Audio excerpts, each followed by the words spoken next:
नमस्कार। रात के 8 बज चुके हैं और वक्त हो गया है हमारे खास बुलेटिन बांसवाड़ा पत्रिका का। आप देख रहे हैं बीबीसी राजस्थान और मैं हूं आपके साथ ईशा सिंह। चलिए शुरुआत करते हैं आज की सबसे बड़ी खबरों से। डालते हैं एक नजर आज की सुर्खियों पर। करोड़ों खर्च कर बना रहे केनाल पर टेल तक नहीं पहुंच रहा पानी। बांसवाड़ा के बागीदोरा क्षेत्र के ठेकेदार की लापरवाही से किसान परेशान।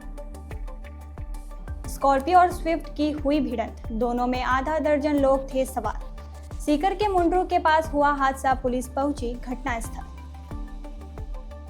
झालावाड़ कोलन हवाई पट्टी पर प्रशिक्षक हवाई जहाज उतरेंगे। एमपी के नीमच की एविएशन एकेडमी देगी प्रशिक्षण। पंचायत राज मंत्री देवासी का बाड़मेर दौरा, 11 साल बेमिसाल पर रखी अपनी बात। सरहद के रखवालों को मिली नई पहचान, बीएसएफ अब डिजिटल पैटर्न कॉम्बैट ड्रेस में। टीएडी हॉस्टल में वार्डन की दादागिरी के खिलाफ छात्राओं का फूटा आक्रोश, शिकायत की तो हटाने की देती है धमकी। भीषण जल संकट से ग्रस्त बुढ़वा गांव में 15 दिनों से पानी नहीं, ग्रामीण बेहाल, आंदोलन की दी चेतावनी। रुपयों के लेन देन को लेकर जानलेवा हमला, युवक गंभीर रूप से हुआ घायल। केंद्रीय मंत्री सतीश चंद्र दुबे ने खेतरी कॉपर कॉम्प्लेक्स का किया दौरा, केसीसी के विकास और पुनरुद्धार की नई उम्मीदें जगी।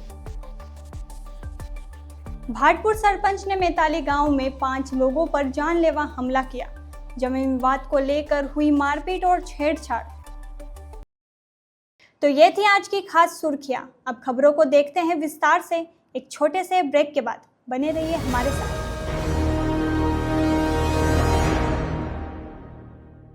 लियो इंटरनेशनल स्कूल बांसवाड़ा में 2025 के लिए एडमिशन्स ओपन हैं। यहाँ मिलती है एक्सपीरियंस टीचिंग फैकल्टी हर सब्जेक्ट में, जो बनाए पढ़ाई को इंटरेस्टिंग और इजी। यहाँ पर हैं शानदार स्पोर्ट्स फैसिलिटीज जैसे क्रिकेट, फुटबॉल, बास्केटबॉल, एथलेटिक्स और कई इंडोर आउटडोर गेम्स। बॉयज और गर्ल्स के लिए अलग अलग हॉस्टल की सुविधा, सेफ और कंफर्टेबल स्टे। हर एरिया के लिए ट्रांसपोर्ट फैसिलिटी भी अवेलेबल है। स्कूल में है modern science labs, computer lab और फुली अपडेटेड लाइब्रेरी। ये सिर्फ एक स्कूल नहीं, एक सपनों की शुरुआत है। तो देर किस बात की, आज ही एडमिशन के लिए कांटेक्ट करें लियो इंटरनेशनल स्कूल बांसवाड़ा। सरकार हर खेत में पानी पहुंचाने के लिए करोड़ों रुपए खर्च कर केनाल बनवा रही है, लेकिन विभाग व ठेकेदार की लापरवाही की वजह से टेल तक पहुंचाने में काफी परेशानी का सामना करना पड़ रहा है। बागीदोरा ब्लॉक के बालावाड़ा में ठेकेदार ने माइनर तो बना दी, लेकिन दोनों साइडों में मिट्टी का भराव नहीं किया, जिससे माइनर के दोनों किनारे में कटाव की आशंका बढ़ गई है। स्थानीय किसानों ने खुद के खर्चे पर माइनर के दोनों ओर मिट्टी का भराव किया ताकि टूटे नहीं। किसान पवन पटेल, जितेंद्र पटेल, केवल पटेल, प्रेमजी पटेल ने अपने पैसों से 150 ट्रॉली मिट्टी डलवाई। अब इस माइनर से 150 बीघा जमीन में सिंचाई के लिए पानी बिना रुकावट के मिलेगा। किसानों ने बताया कि 2 माह से ठेकेदार व जेईएन को भराव करने के लिए बोला, लेकिन हर बार आश्वासन ही दिया। ठेकेदार व अधिकारी की लापरवाही से माइनर के दोनों ओर भराव नहीं किया गया, जिससे आने वाले दिनों में माइनर टूटने का खतरा बना हुआ था। ऐसे में किसानों ने ही भराव करने का फैसला किया ताकि उनके खेतों में सिंचाई के लिए पानी मिल सके। किसानों ने बताया कि ठेकेदार ने मर्जी से माइनर बना दी, दोनों ओर चुनाई कर दी, नीचे घटिया सामग्री से लीपापोती कर दी। किसानों ने विरोध किया, इसके बावजूद अनदेखी की गई। सीकर जिले के श्री माधोपुर थाना इलाके के मुंड्रू के पास एक बड़ा सड़क हादसा हो गया है। स्कॉर्पियो और स्विफ्ट कार की आमने सामने भिड़ंत में दोनों गाड़ियों में सवार कुल 6 लोग घायल हो गए। स्विफ्ट में सवार युवक शाहपुरा प्रागपुरा से खाटू श्याम जी दर्शन के लिए जा रहा था, जबकि स्कॉर्पियो में तिजारा निवासी यादव परिवार खाटू श्याम जी दर्शन कर अपने गांव लौट रहा था। हादसे में तिजारा निवासी लोकेश यादव, नेहा यादव और शाहपुरा निवासी मुकेश सैनी व नूतन सैनी गंभीर रूप से घायल हो गए हैं। प्राथमिक उपचार के बाद इन 4 में से 3 घायलों को जयपुर रेफर किया गया है। घटना की सूचना मिलते ही पुलिस मौके पर पहुंची और घायलों को अस्पताल पहुंचाने में मदद की। दुर्घटना के बाद कुछ देर तक सड़क पर जाम की स्थिति भी बनी रही। पुलिस ने मामले की जांच शुरू कर दी है और दुर्घटना के कारणों का पता लगाया जा रहा है। प्रदेश के झालावाड़ में कोलाना हवाई पट्टी पर प्रशिक्षक हवाई जहाज उतरने की योजना पर काम शुरू हो गया है। दरअसल मध्य प्रदेश के नीमच की चीमस एविएशन एकेडमी की ओर से एयरपोर्ट पर विमान उड़ाने का प्रशिक्षण दिया जाएगा। पीडब्ल्यूडी के एक्सीएन हुकुमचंद मीना ने बताया कि यह विमान 4 सीटर होंगे। दरअसल उत्तरी भारत में जालंधर के कुशीनगर के बाद झालावाड़ में तीसरा बड़ा रनवे है, जिसकी लंबाई 3 किलोमीटर और चौड़ाई 45 मीटर है। इस रनवे पर बोइंग 747 जैसे विमान भी उतारे जा सकते हैं। फिलहाल योजना के अनुसार 5 प्रशिक्षक हवाई जहाज को परमिशन जारी हो चुकी है। शीघ्र ही प्रशिक्षण का कार्य भी शुरू होगा। एविएशन के क्षेत्र में झालावाड़ को इससे काफी फायदा होने की बात कही जा रही है। केंद्र में मोदी सरकार के 11 साल पूरे होने पर चल रहे संकल्प से सिद्धि कार्यक्रम के तहत पंचायत राज मंत्री देवाराम मोटासी ने इसे ऐतिहासिक बताया है। वह अपनी 1 दिवसीय यात्रा पर बाड़मेर पहुंचे थे। उन्होंने कहा कि भारतीय जनता पार्टी अपने संकल्प पर काम करने के लिए प्रतिबद्ध है। पिछले 11 वर्षों में प्रधानमंत्री मोदी के नेतृत्व में देश ने समृद्धि और विकास के नए आयाम स्थापित किए हैं। उन्होंने कहा कि विकास का यह दौरा प्रधानमंत्री नरेंद्र मोदी के नेतृत्व में ऐसे ही जारी रहेगा और देश को विश्व शक्ति के रूप में स्थापित करने का संकल्प भी पूरा किया जाएगा। बांसवाड़ा पत्रिका में एक छोटा सा विराम, जल्द ही लौटते कुछ और अहम खबरों के साथ। देखते रहिए BBC राजस्थान।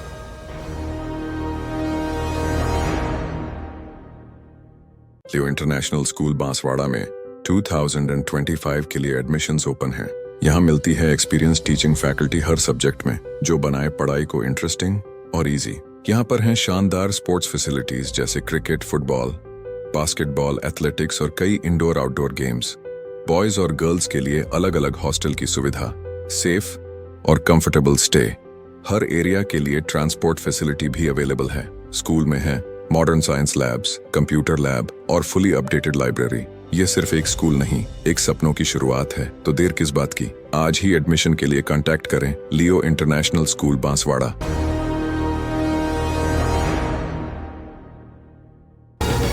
ब्रेक के बाद एक बार फिर आपका स्वागत है बांसवाड़ा पत्रिका में। बढ़ते हैं आगे की खबरों की ओर। देश की सुरक्षा में हरदम तैयार रहने वाली फर्स्ट डिफेंस ऑफलाइन कहलाई जाने वाली सीमा सुरक्षा बल BSF के जवान अब नई वर्दी में देश की सरहद पर चौकसी करते नजर आएंगे। दुश्मन को हर बार करारा जवाब देने वाली BSF की वर्दी का रंग भले ही बदल जाए, लेकिन इनका जज्बा आज भी दुश्मन को धूल चटाने को बेताब है। जैसलमेर में देश की सुरक्षा में तैनात BSF के जवान अब शानदार कॉम्बैट ड्रेस में दिखाई देंगे। BSF नॉर्थ सेक्टर के DIG योगेंद्र सिंह राठौर ने इस संबंध में जानकारी देते हुए बताया है कि नई वर्दी BSF में जारी हो चुकी है और अधिकांश जवानों ने ड्रेस तैयार करवा ली है। आगामी दिनों में सभी जवानों की नई यूनिफॉर्म तैयार हो जाएगी। नई वर्दी में BSF के जवान अब सेना और CRPF की तरह डिजिटल पैटर्न वाली कॉम्बैट ड्रेस में नजर आएंगे। वहीं इस ड्रेस की सबसे खास बात यह है कि इसे BSF ने खुद डिज़ाइन किया है। यह अब किसी दुकान पर नहीं मिलेगी, जिससे सेना की ड्रेस का दुरुपयोग नहीं हो सकेगा। नई वर्दी में रंगों के अनुपात पर भी खास ध्यान रखा गया है। इसमें 50% खाकी, 45% हरी और 5% भूरा रंग शामिल है। रेतीले धोरों पर भीषण गर्मी में सीमा की पहरेदारी करने वाले जवानों के लिए भी यह ड्रेस खास साबित होगी।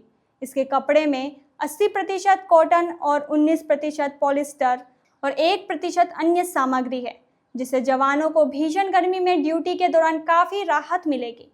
आपको बता दें कि इससे पहले जो BSF जवानों के लिए ड्रेस थी, उसमें 50% कॉटन और 50% पॉलिस्टर शामिल था, जिससे गर्मी के दिनों में जवानों को रेतीले धोरों में काफ़ी असुविधा महसूस होती थी। नई वर्दी जवानों को बेहतर सुविधा और आराम प्रदान करेगी, जिससे वे अपने कर्तव्यों का निर्वहन और भी प्रभावी ढंग से करेंगे। जो पुरानी ड्रेस थी वो उसकी मोटाई, कपड़े की मोटाई ज़्यादा थी, लेकिन नई ड्रेस में ये आप देख रहे हैं तो इसमें जो कपड़े की मोटाई भी कम है और ख़ास करके ऐसे इलाके जहाँ पर गर्मी है या ह्यूमिडिटी ज़्यादा होती है, उसमें ये ड्रेस काफ़ी आरामदेह है। पुरानी ड्रेस में 50% कॉटन था और 50% पॉलिस्टर था, लेकिन इस नई ड्रेस में 80% यानी 80% कॉटन है, 19% पॉलिस्टर है और 1% स्पेंडेक्स है। तो इस प्रकार से इसका टेक्सचर बहुत ही चेंज है। अगर कलर की जहाँ तक बात करें तो इसमें 50% खाकी, 50% खाकी है, 45% ग्रीन, हरा इसमें कलर है, आप देख रहे हैं, और 5% भूरा रंग इसके अंदर है। ये जो ड्रेस है खास करके इसकी खासियत ये भी है कि पेटेंट करवाया गया है, ये रजिस्टर्ड पेटेंट करवाया गया under office of controller general of patents, design and trademark, department of promotion and industry and internal trade, ministry of commerce and industry, government of India. यानी अब ये इसकी कोई लोग कॉपी नहीं कर पाएंगे, कोई लोग अपने तौर पर इसकी सिलाई नहीं कर पाएंगे, और बीएसएफ का एक्सक्लूसिव ये यूनिफॉर्म होगा। न सिर्फ कपड़े में, लेकिन जो बाकी चीज़ें इसमें भी बदलाव किया गया। अभी आप अगर जो ड्रेस मेरी देख रहे हैं जिसमें कई चीज़ें अभी नहीं है क्योंकि वो धीरे धीरे आनी है। खास करके आप अगर रैंक की बात करें तो अभी रैंक इसी कपड़े का, जो हमारे जो रैंक का जो बैकग्राउंड होगा वो भी इस कपड़े का होगा। आप अगर ये कॉलर डॉग्स देख रहे हैं तो इसके अंदर भी स्टार होगा। मैंने एक फ़ोटो आपको शेयर किया है, तो उस फोटो में आपको देखेंगे कि स्टार होंगे जो जो जिस रैंक के हिसाब से, उसके हिसाब से होगा। लाइक 1 स्टार होगा दोनों तरफ तो डीआईजी, 2 स्टार होंगे तो आईजी, जो भी उनको स्टार लागू है उसके हिसाब से होंगे। इसी प्रकार से यहाँ पर बीएसएफ का एक मोनो, वो भी मैंने फोटो आपको शेयर किया, उसमें बीएसएफ मोनो लगा होगा। और इसी प्रकार से अलग अलग 3 प्रकार की पैटर्न किए गए हैं, जिसमें आप फील्ड कंडीशंस में अगर आप बॉर्डर के ऊपर हैं तो आपका जो है शर्ट है वो आउट रहेगा, लेकिन वही हेडक्वार्टर में टक इन रहेगा। इसी प्रकार से आप अगर किसी पेट्रोलिंग पे जा रहे हैं तो आपका जो भी आपका गियर है वो भी लगा होगा। और हर रैंक के हिसाब से इनमें पैटर्न में बदलाव किया गया। किस प्रकार से आपका नेम प्लेट होगा, अगर आप देख रहे हैं कि गोल्डन जरी से लिखा हुआ है, अलग ऑफिसर्स के हिसाब से अलग है, ओवास या जिस रैंक के हिसाब से इनका सबका अलग अलग है। ये काफ़ी सारे इसमें बस में बदलाव किए गए हैं। देखिए, ये जो बदलाव की आप बात करें, बदलाव मैं हमेशा कहता हूँ बदलाव तो बहुत ज़रूरी है। किसी भी चीज़ में बदलाव नहीं, अगर जड़ता रहेगी तो फिर आगे आप प्रोग्रेस नहीं कर पाएंगे। बेस्ड ऑन एक्सपीरियंस, इतने सालों का जो एक्सपीरियंस हमारा रहा है कि क्या-क्या इसमें दिक्कत आई है। कई बार देखा गया कि खास करके जो पुरानी ड्रेस का कलर है बहुत जल्दी खराब हो जाता था। गर्मी में बहुत ज़्यादा गर्मी उसको लगता था। लेकिन नया ड्रेस हम खुद पहन के एक्सपीरियंस कर रहे हैं कि इसमें काफ़ी ये पतला कपड़ा है, काफ़ी वेदर फ्रेंडली है, और उसके साथ-साथ आप लॉन्ग रेंज पेट्रोलिंग के लिए बहुत ही आरामदायक है, क्योंकि हमारे जवानों को लॉन्ग आवर्स की ड्यूटी करनी पड़ती है, लंबा-लंबा चलना भी पड़ता है। और जहाँ तक समय की बात करूँ तो ये काफ़ी टाइम से सोच-विचार चल रहा था, और अभी हमारे जो माननीय डीजी महोदय है, डीजी महोदय के अनुमोदन से ये अभी आया है, जो गृह मंत्रालय से उन्होंने आदेश के बाद में। और इसी को जैसा मैंने बताया कि पेटेंट भी किया गया है, तो ये बड़ा अच्छा एक वेलकम स्टेप है। पेट की कब से प्लानिंग की गई, तो प्लानिंग तो एक प्रक्रिया है।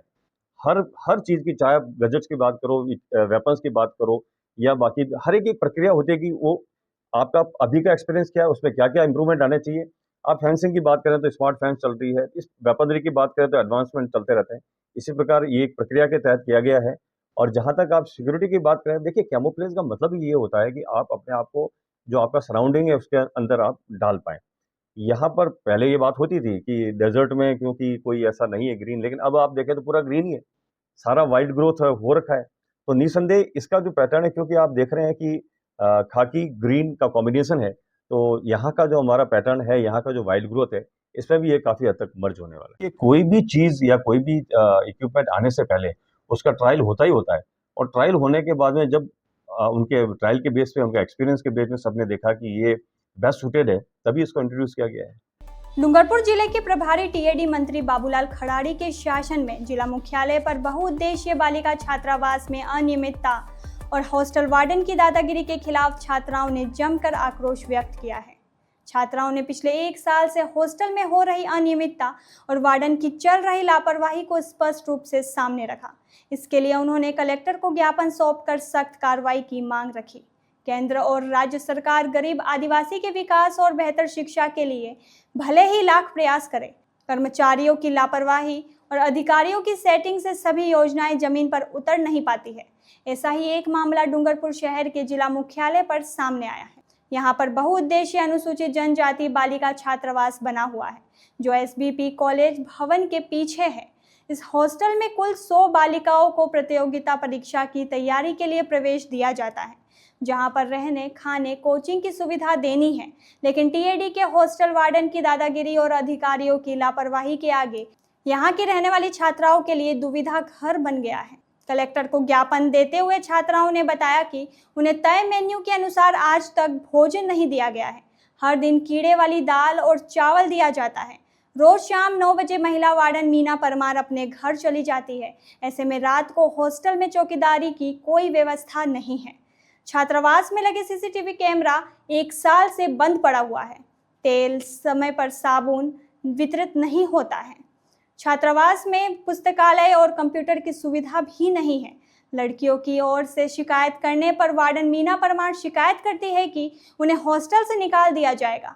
कुक कम हेल्पर के लिए 2 महिलाएं आती है जो सिर्फ सब्जी बनाने का कार्य करती है। ऐसे में हॉस्टल की लड़कियों को आटा गूंथने, रोटी बनाने का कार्य करना पड़ता है। विरोध करने पर वार्डन की ओर से हॉस्टल से निकालने की धमकी दी जाती है। हॉस्टल की अनियमितताओं के लिए छात्राओं ने सामूहिक रूप से कलेक्टर अंकित कुमार सिंह को ज्ञापन सौंपा। छात्राओं ने बताया कि जो भी अधिकारी निरीक्षण के लिए आते हैं उन्हें छात्राओं से नहीं मिलने दिया जाता है। इसके अलावा हॉस्टल में नामांकन 100 का है, लेकिन पिछले 8 महीने से सिर्फ 50 छात्राएं उपस्थित है। फर्जी हाजिरी लगाकर पैसा उठाया जाता है। प्रतियोगिता परीक्षा की तैयारी कर रही हूँ और इस हॉस्टल में ना तो गार्ड है कोई, और जो भाई रोटी बनाती है 2 हैं, वो वही गेट खोलते और बंद करते हैं। और हमको रोटियाँ बेलाते हैं, सब्जी खाली वो बनाते हैं। रोटियाँ हमारी सबकी एक रूम वाइज की बारी लगती है, जिससे हम रोटी बनाते हैं, जिससे हमारा टाइम वेस्ट होता है। क्या नाम है आपका? मेरा नाम पायल ननुमा। किस प्रकार की समस्या है? हमारे छात्रावास वीरबाला कालीबाई कन्या बहुउद्देशीय छात्रावास डूंगरपुर में मेन्यू के अनुसार कभी खाना नहीं दिया जाता है और हम आए दिन हमेशा कभी कभी कीड़े आते हैं। और जब हम लड़कियां मैडम के पास कीड़े की शिकायत लेके जाते हैं तो मैडम हमको धमकी देती है कि तुम्हारा नाम काट दिया जाएगा। क्या नाम है आपका? मेरा नाम अरुणा आहरी है। किस प्रकार की समस्या आ रही है? हमारे एक तो मैडम परमानेंट हॉस्टल में रहते नहीं है। आज तक हम यहाँ पे रह रहे हैं तो 1 से 1.5 साल हो गया, मैम एक रात भी रुके ही नहीं है। और हम कोई भी शिकायत करते हैं, मैम बोलते हैं कि इस लड़की को मत बोलना, इस लड़की को मत बोलना, तुम अकेली को पता है तो आप फेंक दो, और कि निकालने की धमकी दी जाती है हमको। और कोई भी अधिकारी आता है हमसे परिचित होने ही नहीं देते। आज तक कभी भी अधिकारी को ही नहीं बोला कि मैम तुम जाके चेक करो, ये करो, बोला ही नहीं है। उनके मैम के ऑफिस में आते और चाय पानी नाश्ता करके निकाल देते डायरेक्टली। तो हमारा यही आग्रह है कि हम पहले भी मैम को बोल चुके कि मैम ये हमारी सुविधा करो, ये करो। मैम ने नहीं किया। हमारा लास्ट के लिए आग्रह मैम ये चेंज होनी चाहिए हमारी। क्या नाम है आपका? ललिता ननुमा। छात्रा हूँ।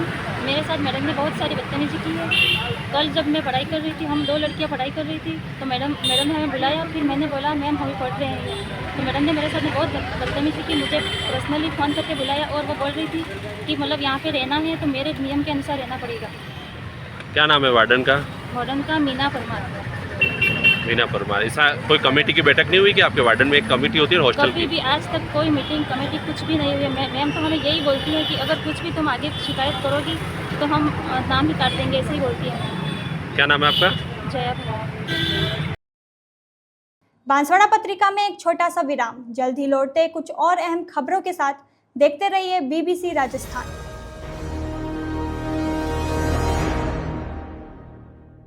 लियो इंटरनेशनल स्कूल बांसवाड़ा में 2025 के लिए एडमिशन्स ओपन हैं।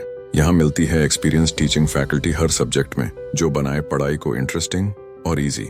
यहाँ पर हैं शानदार स्पोर्ट्स फैसिलिटीज जैसे क्रिकेट, फुटबॉल, बास्केटबॉल, एथलेटिक्स और कई इंडोर आउटडोर गेम्स। बॉयज और गर्ल्स के लिए अलग अलग हॉस्टल की सुविधा, सेफ और कंफर्टेबल स्टे। हर एरिया के लिए ट्रांसपोर्ट फैसिलिटी भी अवेलेबल है। स्कूल में है modern science labs, computer lab और फुली अपडेटेड लाइब्रेरी। ये सिर्फ एक स्कूल नहीं, एक सपनों की शुरुआत है। तो देर किस बात की, आज ही एडमिशन के लिए कांटेक्ट करें लियो इंटरनेशनल स्कूल बांसवाड़ा।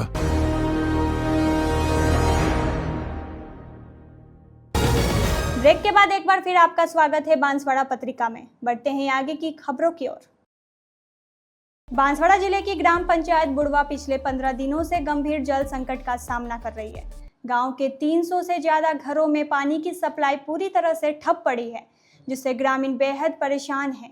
स्थानीय निवासी तुषार दर्जी ने बताया कि इस गंभीर समस्या को लेकर कई बार अधिकारियों को सूचना दी गई, लेकिन किसी भी अधिकारियों ने कोई सुनवाई नहीं की। ग्राम पंचायत बुढ़वा के सरपंच हरीश डामोर ने भी अधिकारियों से इस बारे में बात की, लेकिन पाइपलाइन सुधारने की दिशा में कोई ठोस कदम नहीं उठाया गया है। सरपंच ने बताया कि सागडोद प्रोजेक्ट कार्यालय बुढ़वा में पानी की सप्लाई देने से आनाकानी कर रहा है। ग्रामीणों ने बताया कि गांव में हेडपंप तो है, लेकिन बुढ़वा नॉन कमांड क्षेत्र में आता है, जहां जल स्तर 200 फीट से नीचे चला गया है। इस कारण अधिकतर हैंडपंप सूख चुके हैं और कुछ ही चालू हालत में हैं। लोग सुबह 4 बजे उठकर दूर दराज के हैंडपंपों से पानी भरने को मजबूर है, जिसके बाद ही वे अपने कामों पर जा पाते हैं। वार्ड नंबर 3 में तो नल कनेक्शन लगाने के बाद भी आज तक एक बूंद पानी नहीं आया है। ग्रामीणों का कहना है कि सरकार जल जीवन मिशन के तहत हर घर नल कनेक्शन देने के लिए करोड़ों रुपए खर्च कर रही है, लेकिन अधिकारी यह देखने नहीं आते हैं कि पानी घरों तक पहुंचा भी है या नहीं। इस समस्याओं को लेकर के गांव के शांताबाई चरपोटा, पारी भोई, नीमा मैड़ा, लीला भोई, कल्पना भोई, मोगी बाई, रमीला पगी, ममता पटेल, हंतोक मोवाई, कोदरी मैड़ा, जशोदा यादव, निर्मला यादव, शारदा वडेरी, गौतम भाई मैड़ा, रमेश मोवाई, कचरा वरुड़ा, गोविंद मैड़ा, राजेंद्र पंचाल, कचरा भाई वार्ड पंच, कचरा मैड़ा, प्रकाश मैड़ा, उकार वडेरी, कालूराम वार्ड पंच, गणेश भोई सहित कई लोग पंचायत पहुंचे। उन्होंने सरपंच से कहा कि अधिकारी को सूचित कर पाइपलाइन जल्द ठीक कराई जाए, अन्यथा वे तहसील मुख्यालय पर धरना प्रदर्शन करेंगे, जिसकी पूरी जिम्मेदारी विभाग और प्रशासन की होगी। ग्रामीणों ने बताया कि गांव के पास पहाड़ी पर 3 पानी की टंकियां हैं। इनमें से एक टंकी जर्जर होने के कारण बंद पड़ी है। दूसरी टंकी में गांव के 4 कुओं से पानी भरा जाता है।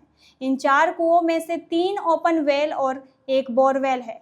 दुखद स्थिति यह है कि सेवना रोड पर एक ओपन वेल की मोटर पिछले 1 साल से खराब होने के कारण बंद पड़ी है। वहीं एक और कुएं की मोटर 8 दिन से खराब पड़ी है।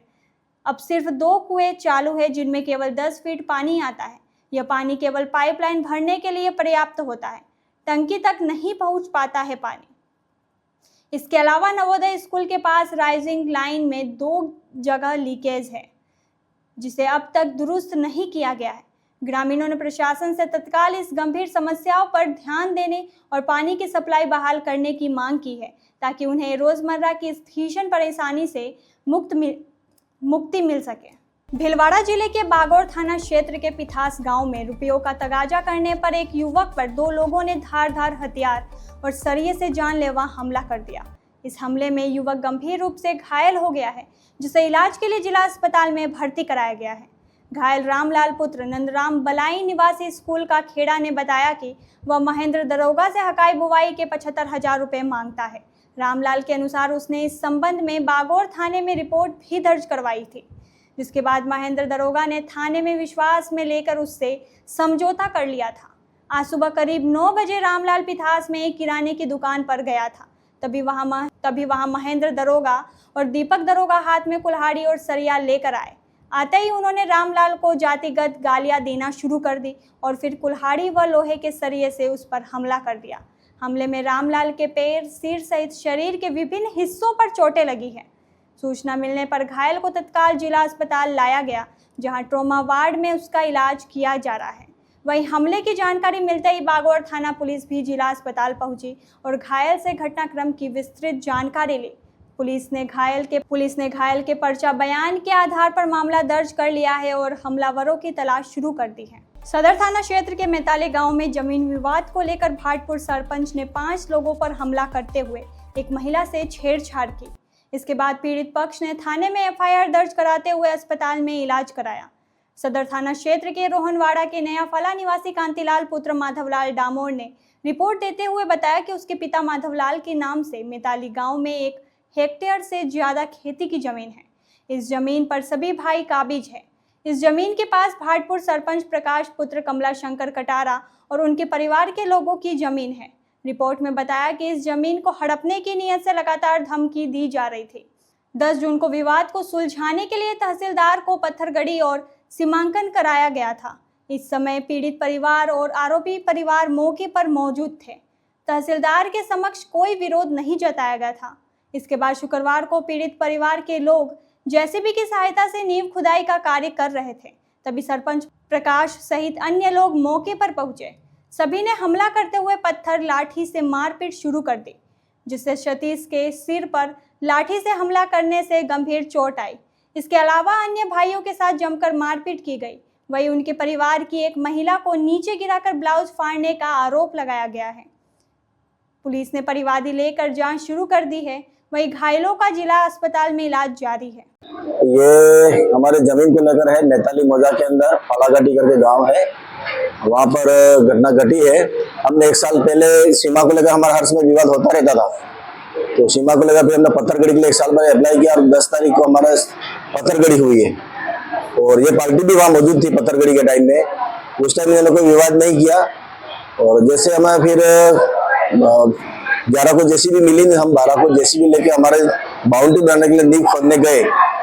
5 और 6 के बीच में ये कौन सा भाटपुर सरपंच प्रकाश और उसके पिताजी कमलाशंकर जी, रमेश, हीरालाल और अन्य बच्चे सारे मिलकर एक साथ आए झुंड के झुंड और अचानक हमारे पर हमला बोल दिया लठ और पत्थरों से, और जिसमें मेरे भाई को लगी है, चोट लगी है, माथा फट गया, लठ मारा है और लाते गुस्से मारी है और मेरे भी जैसे बचाव करने गया था मेरे यहाँ जबड़े पे लगा है और एक मेरे चेस्ट पे भी लगा पत्थर सामने से। और प्रकाश सरपंच भाटपुर ने मेरे भाई की पत्नी को नीचे गिरा दिया और उसका ब्लाउज फाड़ दिया और धमकियां दी है कि तुम डूंगरपुर में रह रहे हो, हमको मालूम है तुम्हारे, तो हम यहाँ पे तुम्हारा अभी हमने खाली ब्लाउज फाड़ा है, लेकिन अगर ज्यादा करोगे, जमीन से नहीं हटोगे तो डूंगरपुर में तुम्हारे पत्नियों को नंगा करके घुमाएंगे और धमकी दी है। मतलब हमको, हम तो यहाँ मौके पे रहने वाले, तुम्हारा रोज डूंगरपुर आना, तुम सब डूंगरपुर में रहते हो, यूं करके हमको धमकियां दी है। और मेरे भाई को गंभीर रूप से चोटें लगी, मेरे को भी लगी, मेरे भाई बड़े भाई साहब को भी लगी, पीछे साइड में बचाव के लिए गए थे जी। पुलिस ने हमने FIR कटवाई है, एप्लीकेशन दी है, लेकिन अभी तक कोई आया नहीं है पुलिस की तरफ से। भूपेंद्र कुमार डामोर। केंद्रीय कोयला और खान राज्य मंत्री सतीश चंद्र दुबे ने खेतड़ी कॉपर कॉम्प्लेक्स का दौरा किया। इस दौरे से क्षेत्र में KCC प्लेटों के पुनरुद्धार और विकास की नई उम्मीदें जाग उठी है। मंत्री दुबे ने KCC प्लांट का निरीक्षण किया और प्रशासनिक भवन में अधिकारियों से कंपनी की वर्तमान स्थिति, उत्पादन और भविष्य की योजनाओं को लेकर फीडबैक लिया। उन्होंने KCC अस्पताल में मौजूद स्वास्थ्य सेवाओं की जानकारी ली और डॉक्टरों तथा स्वास्थ्य सुविधाओं को बढ़ाने पर विचार करने का आश्वासन दिया। खेतड़ी विधायक इंजीनियर धर्मपाल गुर्जर ने मंत्री से KCC में नए प्लांट स्थापित कर स्थानीय लोगों के लिए रोजगार के अवसर बढ़ाने की मांग की। उन्होंने कहा कि इससे क्षेत्र की आर्थिक स्थिति में भी सुधार होगा। इस मौके पर HCL के चेयरमैन और प्रबंध निदेशक संजीव कुमार और कार्यपालक निदेशक GD गुप्ता भी मंत्री के साथ मौजूद रहे। दोनों वरिष्ठ अधिकारियों ने KCC के संचालन और भविष्य की योजनाओं को लेकर विस्तृत जानकारी दी। वहीं खेतड़ी तांबा श्रमिक संघ और खेतड़ी कॉपर मजदूर संघ ने मंत्री को ज्ञापन सौंपा, जिसमें श्रमिकों की विभिन्न मांगों को रखा गया। मंत्री दुबे ने सभी मांगों और सुझावों पर सकारात्मक विचार का आश्वासन दिया और कहा कि सरकार देश के खनन क्षेत्र के विकास को प्राथमिकता दे रही है। तो ये थी आज की बड़ी खबरें। ऐसी ही सटीक और तेज खबरों के लिए देखते रहिए रोजाना रात 8 बजे बांसवाड़ा पत्रिका।